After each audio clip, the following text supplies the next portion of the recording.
Monroe's mother had always been much better at starting things than finishing them.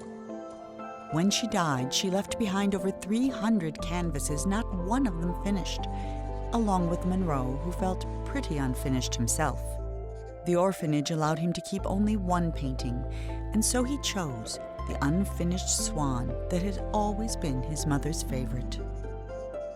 But that night, he woke up to find the swan had disappeared. So he took his mother's silver paintbrush and followed the footprints into a little door he hadn't seen before.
The king was young, arrogant, and amazingly talented.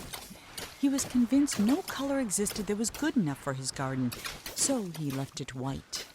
While he pondered how to create some new colors, his kingdom began attracting settlers, and soon he found himself with bigger problems.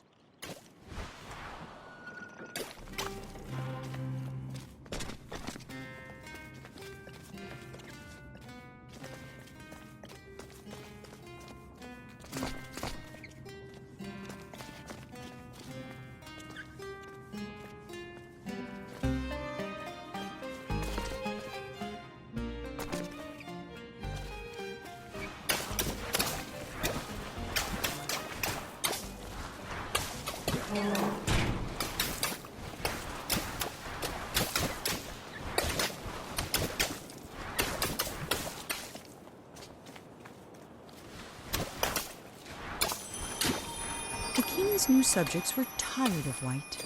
They were tired of tripping, of banging their shins, of misplacing their homes. So they started painting everything, ruining the king's spotless design. In response, the king outlawed all non-magical brushes and pledged to spend the next month painting shadows for his kingdom.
The labyrinth was designed to be beautiful, and it was. It was not designed to be practical, and it wasn't. Whole families got lost for weeks at a time, mail took months to arrive, and many worried a labyrinth of this size was bound to attract dragons. Eventually, the complaints grew so loud even the king couldn't ignore them.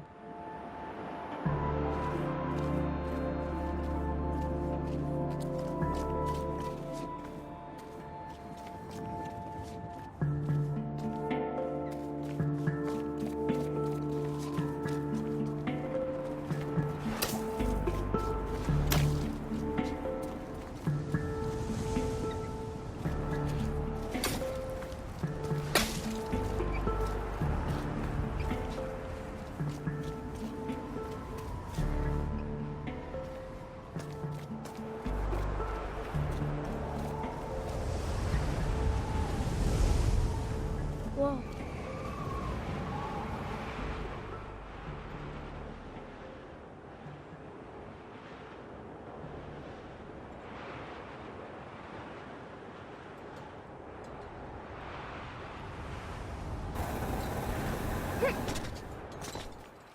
For the first time in weeks, Monroe felt good. He felt even better when the wind pushed him close enough to reach the swan.